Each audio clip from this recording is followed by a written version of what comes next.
Well, hello everyone. This is Derek Leman, and welcome to Biblical Hebrew on Thursday nights at holylanguage.com.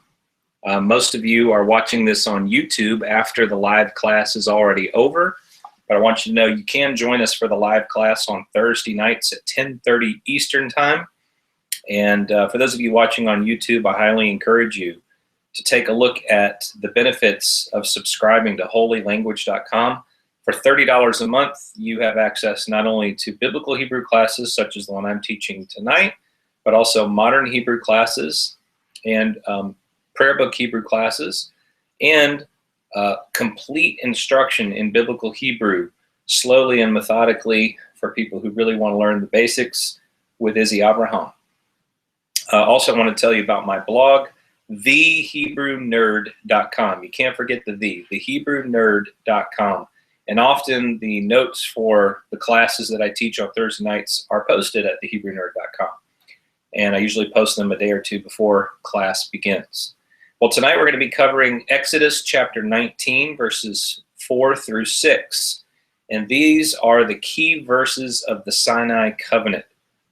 And they express really a missionary calling or a priestly calling for the people of Israel that God has placed upon the Jewish people.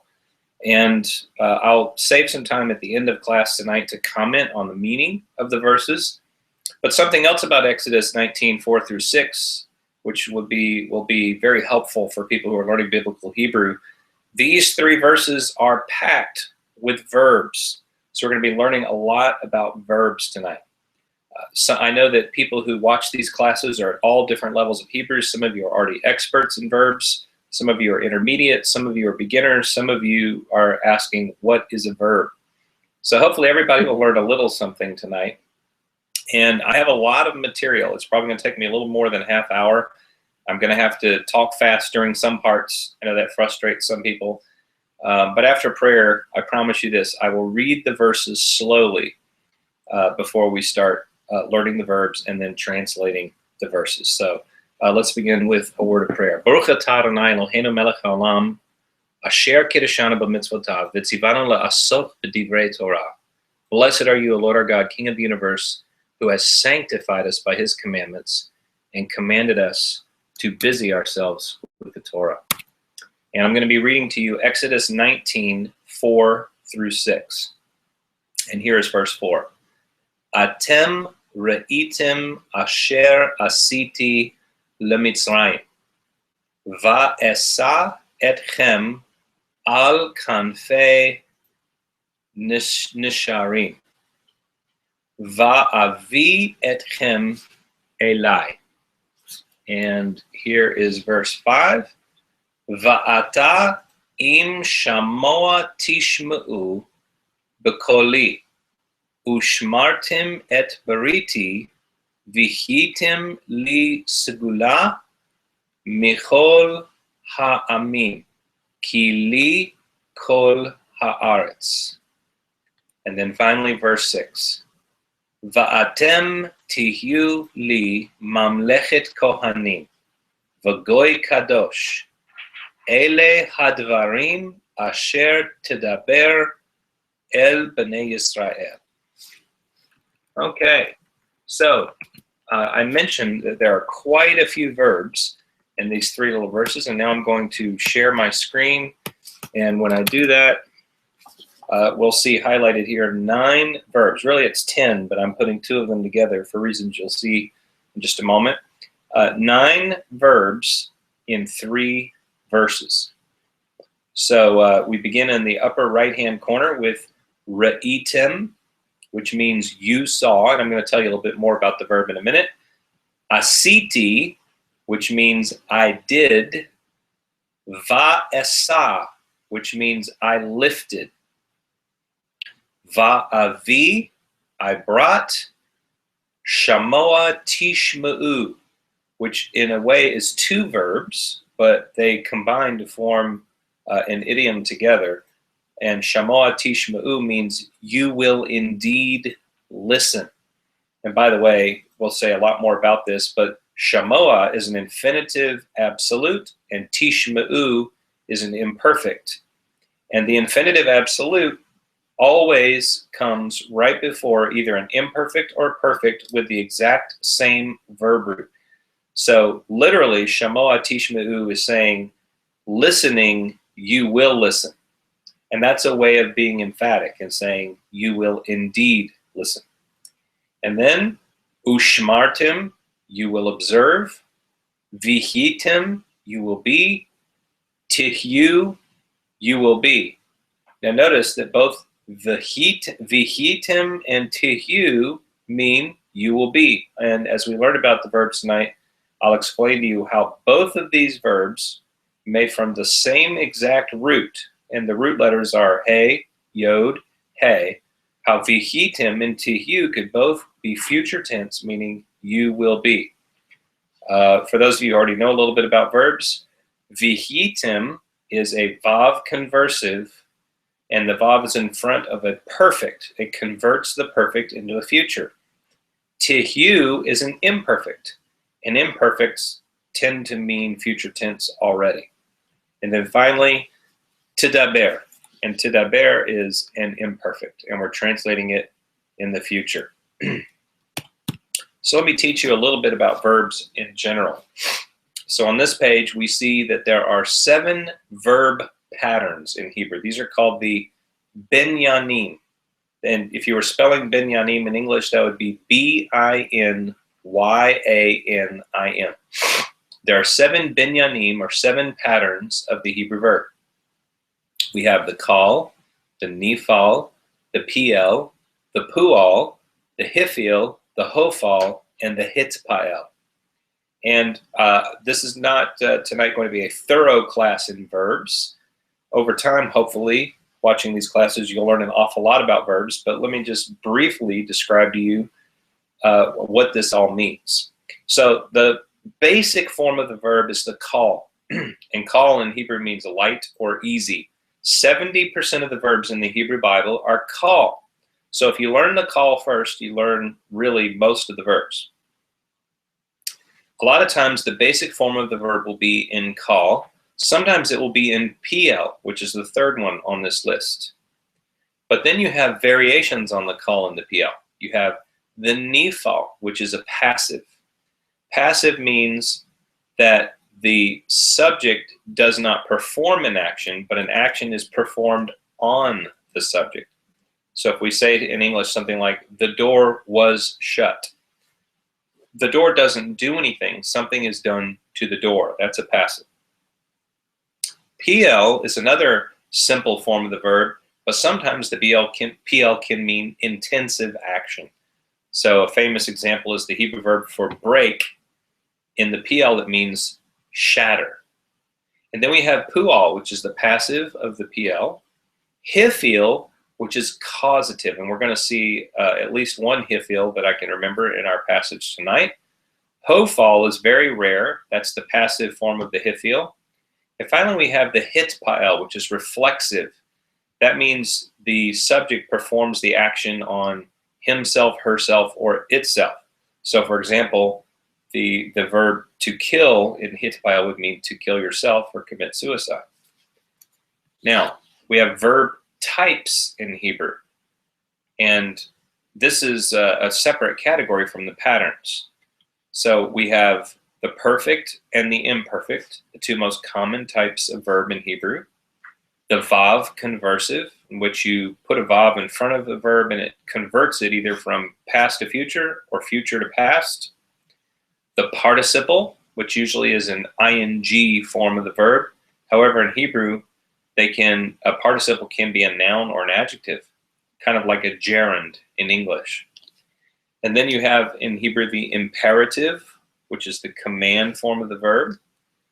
The infinitive construct, which is either used with to, so in English, the infinitive would be to run, to walk, to hit, to learn. You put the preposition to in front of a verb and state it in its basic form.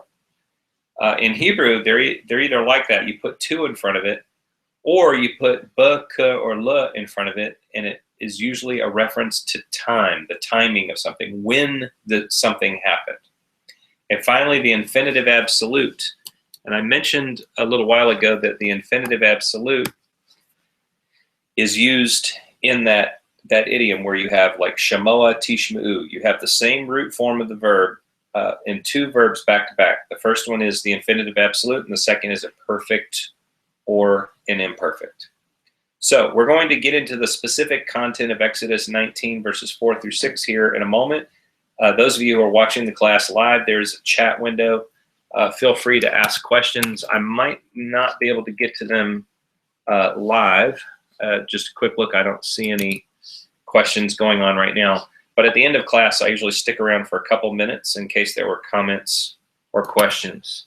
So feel free to stick around.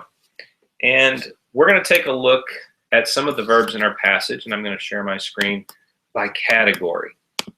And by the time we get to the verses tonight, you're already going to know what all the verbs mean. So in our passage tonight, we have two examples of the perfect. We have re'itim and asiti. Now looking at re'itim, the root of this word is resh, aleph, hey. And if you look at it, you see there is no hey. The hey disappeared and it got replaced by that yod. So a general rule I tell people, if you're going to be a verb detective and you're going to figure out what the root of a verb is, learn that hey and yod are interchangeable in verbs. That a hey will sometimes become a yod. And then you see that ending tav mem. That is the you plural ending. So re'itim means you saw, as in seeing with your eyes. And then asiti is also a perfect. And the root of asiti is ayin, seen, he. And notice that both of these verbs have a third he in the root. And so they both act the same way. The he disappears and gets replaced by a yod. But notice that asiti has the t suffix instead of the tem suffix. And t is the first person singular form, or the I form. We call it the first common singular because there's no difference between masculine and feminine. Now, what identifies these verbs right off visually as perfect is that they have suffixes and not prefixes. The perfect is the suffix form of the verb, whereas the imperfect is the prefix form. And I'm going to just stop sharing my screen for a minute. And we just talked about perfects, but what we're going to do next is we're going to look at what happens to some perfects if we put vav in front of the verb. And that vav is going to be called the vav conversive, because it's going to convert a perfect, which would normally be past tense, into a future tense. And we have two examples of that. I was looking at the slide, but I forgot to share the screen. Let me share the screen. We have two examples of this in our passage. These are future vav conversives. Now notice on both of these, ushmartim and vihitim. Notice that we have vav in front of the verb. Notice that these are perfects. You can tell they're perfects because they have suffixes. And what happens in both cases is that vav that gets put in the front converts it from a past tense to a future tense. All right, the first one, ushmartim, is formed from the root shin, mim, resh. The second verb, vihitim, is formed from the root he, yod, he. They both have the tim suffix, which is the you plural, the you masculine plural, or the second masculine plural is another way to say it. If you did not have the u in front of shmartim, it would mean you observed. If we did not have the v in front of hitim, it would mean you were. But because the vav is in front of each of the verbs, they are converted to future. So we have you will observe and you will be. All right, you can also have an imperfect verb with a vav in front of it. We happen to have two imperfects in our passage tonight and two imperfects with a vav conversive in front of them. What do you think happens when you put the vav conversive in front of an imperfect? It converts a future tense to a past tense. And the vowel under the vav looks a little different when you put it in front of an imperfect. Notice down on the bottom set of two, notice that the vowel under the vav is a kamates, that vowel that looks like a T. And on ushmartim and vihitim, we had a shurek and a chirek as our vowels. But usually when you convert an imperfect to a past tense, you would have the kamates. Sometimes you might have a patak, but it's usually going to be the kamates. And in either case, they're always pronounced ah. Okay, so let's look at our two imperfects. We have tihyu and tidaber. Now, tihyu comes from the root hey, yod, hey. But that hey completely disappeared. And it's not replaced here by yod, it just disappeared. Instead, we have a shurek, that vav with the dot in the middle. And that vav with the dot in the middle is actually a suffix. So imperfects can have prefixes and suffix. The prefix is t, and the suffix is u. And that is the prefix and suffix for the second person singular. So that means you will be. And then tidaber is, oh wait a minute, maybe that, yeah, no, that's the singular. Let's see, eshmor, tishmor, tishmor, yishmor, tishmor, nishmor, tishmor. That's actually the you plural. I'm sorry, I had to run through the chart in my head to figure that out. So that's the you plural form, tihyu, you plural will be. Tidaber is the you will speak, and it's in the singular, you. And so it doesn't have the suffix u at the end, it only has the t at the beginning. Now, looking at the two verbs on the bottom, both of these are vav conversives and they're imperfects. Notice that in both cases we have an aleph at the beginning. That aleph is not a part of the root on either verb.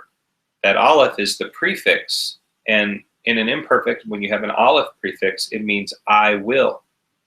However, since there's a va in front of it, instead of being I will, it means I was, or I did something in the past. So, va esa, the root there is nun, sin, aleph. The nun at the beginning completely disappeared. And there are several letters that tend to disappear at the beginning of verbs, yod and nun especially.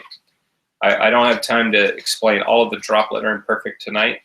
Every week, from week to week, I'm tempted to tell you every detail of every verb, but we don't always have time for every detail, so I'll pass over that. But look at va'avi. It's also missing a root letter. The only two root letters remaining are bet and aleph. What root letter is missing? The middle letter in this case. The middle letter would be a vav. The root is bet, vav, aleph. And frequently in these Thursday night classes, I explain to you the different kinds of verbs that lose letters. I call them the usual suspects. And I say that what we do in Hebrew is we act as verb detectives. And we usually get a partial fingerprint. And we have to figure out what disappeared. We call a verb like va'esa a drop letter imperfect because it drops the first letter. And we call a verb like va'avi a hollow verb because it loses its middle letter. Now, another thing to know about va'avi is that it is a hifil. And the way you can tell it's a hifil is because there's a chirek, or the E sounding vowel under the bet. More on that on another night when we have time to talk about different patterns of the verb. Okay, there's one other kind of verb that we're going to learn about tonight, and that is the infinitive absolute. Infinitive absolute is a very rare type of verb, and it only occurs in a situation like the one we have tonight, where you have two verbs of the exact same root. The first one is the infinitive absolute, and the second one is either a perfect or an imperfect. So let's go take a look at it. I'll explain it to you. And really, by the time we get to translating the verses tonight, they'll be easy because you will have seen all of the verbs already. Okay, so we have shamoa, tishma'u. Now, shamoa is the infinitive absolute. It's characterized by an O class vowel on the second root letter. Those of you who listen to my classes a lot, I often talk about the O class vowel on a verb. If the O class vowel comes after the first root letter, it's a participle. If it comes after the second root letter, it's an infinitive. And there are two kinds of infinitive, infinitive construct and infinitive absolute. The thing that marks this as an infinitive absolute is that patach under the last letter. So it's not just shamo, it's shamo'ah. And it's that ah sound on the last letter that marks it. So we have shamo'ah, tishmu. Well, tishmu is just an imperfect. It's got the t prefix and the u suffix, which means it is the you will plural, the you plural will form of shin mem ayin. Shin mem ayin means either to hear or to listen. So these two verbs together, though, like if you were to try to translate this literally, it would be listening, you will listen. But the meaning of that is you will indeed listen, or you will absolutely listen. Well, now that we know about all of the verbs in our passage, let's begin translating. So, Exodus 19:4. Atem, which is you plural, ra'itim, you have seen. Now I want to point out, you have the pronoun you, and then ra'itim has the word you built into it. So in my translation, I put the word you twice. That wouldn't be a good way, if you're making your own Bible translation and you want people to read it, that wouldn't be a good way to handle things. But as a translator, you need to know that when the pronoun is repeated like this, it's emphatic. It's trying to emphasize something. He's not just saying you have seen. He's saying you personally have seen. You definitely have seen. You who are standing before me as I am appearing to you on the top of Mount Sinai, you have seen with your own eyes. What have you seen? Asher, what? Asiti, I did. There's another perfect. We talked about it earlier. Le Mitzrayim, to Egypt. Va, which we can translate here as that instead of and. Vav doesn't always mean and. It can mean but, or even as I'm translating it here, that. So you have seen what I did to Egypt, that I carried etchem, you. Okay, etchem takes the direct object marker et, which is untranslatable, and the chem suffix, which means you plural. That I carried you plural, al, which is on, kanfe, the wings of. If it was just the plural wings, it would be kanafim. But what we have here is the construct form, or the word pair form. So kanafim becomes kanfe, and then it means on the wings of. There is no word of in Hebrew, but when you have a construct in English, we need to supply the word of, even though it's not there in Hebrew. On the wings of what? Nesharim, eagles. Va'avi, and I brought. Now you say, how do you get brought? Doesn't bo mean enter or arrive? Well, it's a hifil. And remember I said the hifil verb is causative. So if you cause something to arrive or cause it to enter, that means you bring it. So, and I brought etchem you, Eli, to me. And I like that the verse says, that God says, I brought you to me. It's very personal, the way it's stated. I brought you, Eli, unto me. He doesn't even say unto my presence or something like that. He says unto me. It's very personal what happens in Mount Sinai. And in a little bit, I will share a few comments about that. All right, let's move on quickly to verse 5, which is one of my favorite verses in the whole Bible. Va'ata, and now. A lot of people get confused by this word because it looks a little bit like the word for you, ata with an aleph. But this isn't ata with an aleph, this is ata with an ayin, and it means now. And now, im shamoa tishma'u. If listening, you will listen. Remember, that's that infinitive absolute idiom that we talked about. And it really means, if indeed you will listen, bakoli, to my voice, ushmartim, and you will observe. That's the Bob conversive. It changes the perfect to a future. And you will observe et, we don't translate et, it marks the direct, definite direct object. Bariti, my covenant. What is it you will observe? The et points to what you'll observe. Bariti, my covenant. This is the first mention of the covenant in the Torah. The first mention of the Sinai covenant, I should say, in the Torah. Of course, in Genesis, we hear about the covenant with Noah and the covenant with Abraham. But the first notion that what God is going to do for Israel in the desert to give them a covenant is right here. Vihitim, then you will be li to me segula. So the word segula means a private possession. A lot of translations say treasured possession. Really, the idea is not necessarily treasured. It's more personal. God's saying that the Jewish people are personally his out of all the peoples of the earth. Michol ha'amim, from all of the peoples. So sometimes people ask, does the Bible teach that the Jewish people are special to God in some way more than other peoples are? Absolutely, it says so right here. It says you'll be a personal possession to me from all the peoples. And well, we don't have an awful lot of time to explain that. It sounds a little unfair.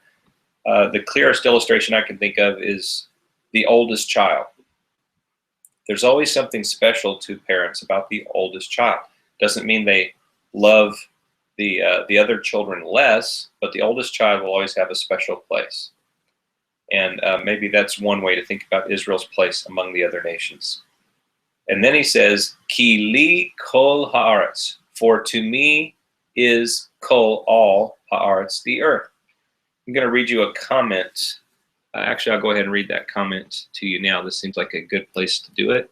By the commentator Umberto Casuto, who happens to be one of my favorites. And he summarizes this. He says, what God is saying here is this: I am not your God alone, but the God of the whole world. I'm not like the gods of the lands of Egypt whence you went forth, nor like the deities of the land of Canaan whither I am bringing you. These divinities, even according to their worshippers, have dominion over their own people only, whereas I am the God of all the peoples. For all the earth is mine, that is, all the peoples of the earth. But if you will agree to my proposal, I shall choose you specifically for the fulfillment of an exalted spiritual task, and you shall be to me a kingdom of priests, a people that will occupy among humanity the place filled by priests within each nation, and a holy nation, a nation dedicated entirely to the service of the Godhead, in the same way as priests are consecrated thereto.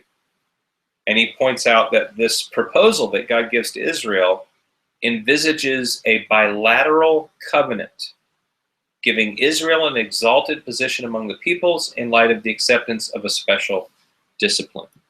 In other words, there's something in this covenant for Israel, and there's something in the covenant for God. The people will keep certain special ways of life, the keeping of certain Torah commands that don't apply to the other peoples of the earth, like the Sabbath and the dietary law, and circumcision on the 8th day. These are special levels of holiness for the priestly people. Not required of other people, but they are required of Jews. And in light of that special discipline, God will give the Jewish people a special place.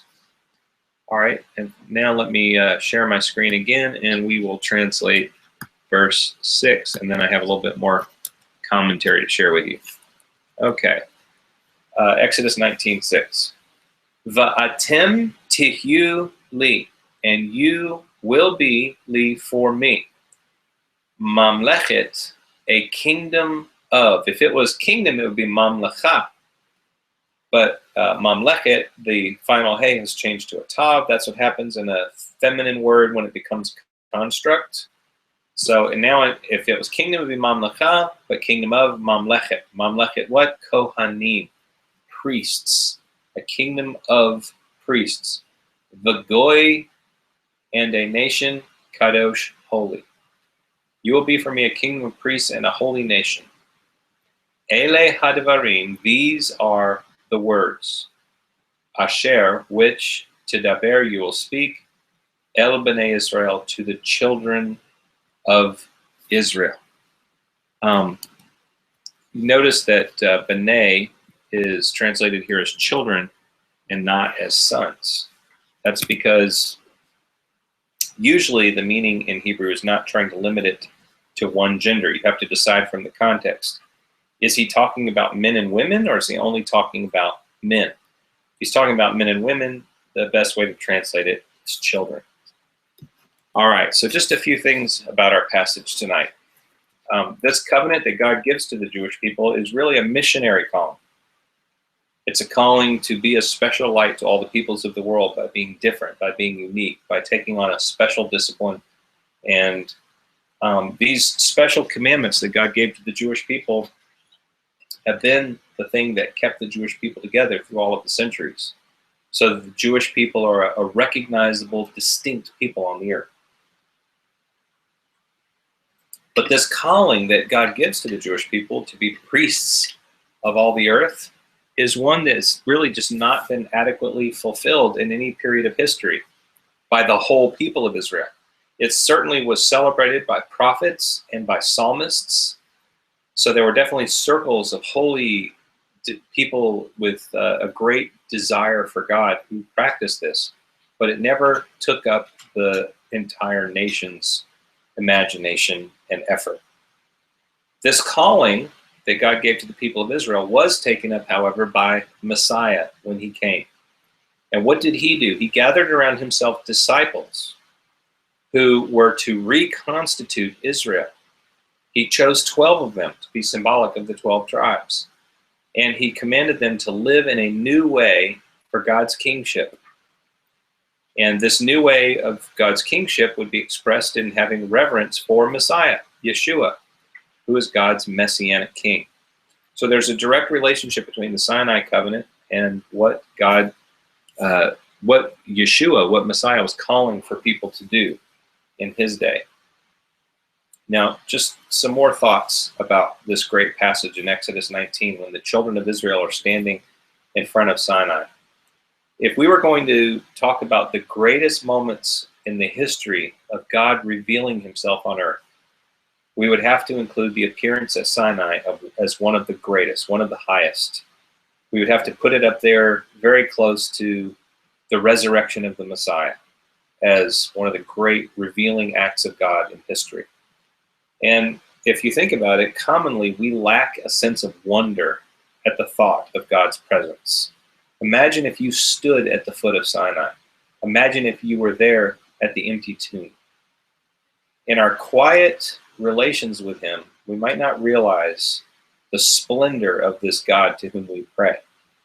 It's one thing for us to, for example, just imagine any mountain. Someone said they went to Yosemite, and you're imagining the peaks, El Capitan, or some of the peaks there. It's one thing for you to see a picture on the internet. It's one thing for you to just try to picture the mountain in your mind. But when you actually go and stand before that mountain, it has a grandeur that your imagination could not conjure up. And the story of Sinai is one of the more vivid stories of God's appearance, and it can help us to just imagine the grandeur of being there. The account of Sinai in the Torah is really a corrective to our underactive imaginations about God's glory. Abraham Joshua Heschel, one of my favorite writers of all time, a conservative Jewish rabbi, in his book, God in Search of Man, he said, "We have never been the same since the day on which the voice of God overwhelmed us at Sinai." What is this covenant at Sinai all about? This covenant in which God says, if you'll keep it, you'll be my personal possession of all the peoples on the earth. You'll be a kingdom of priests and a holy nation.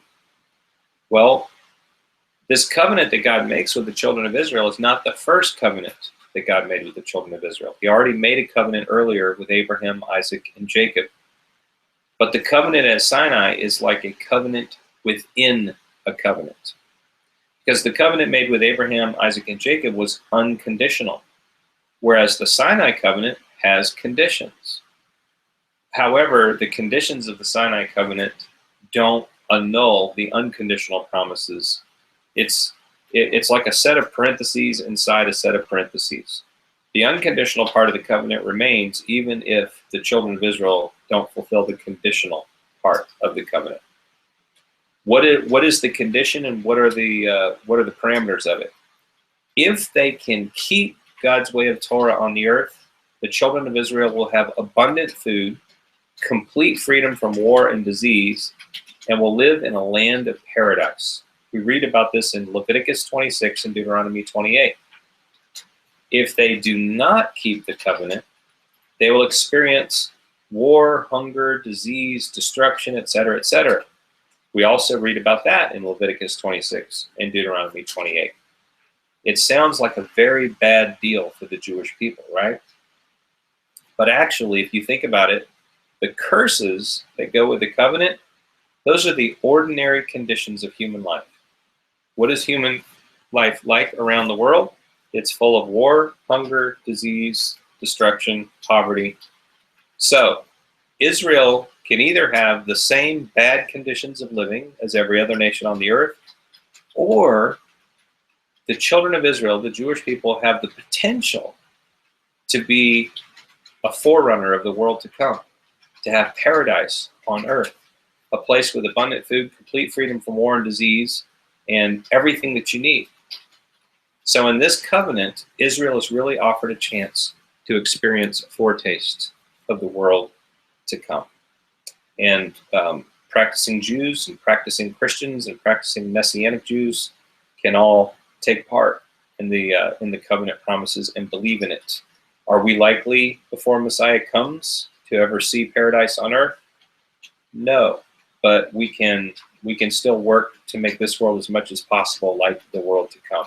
We can be a kingdom of priests and a holy nation.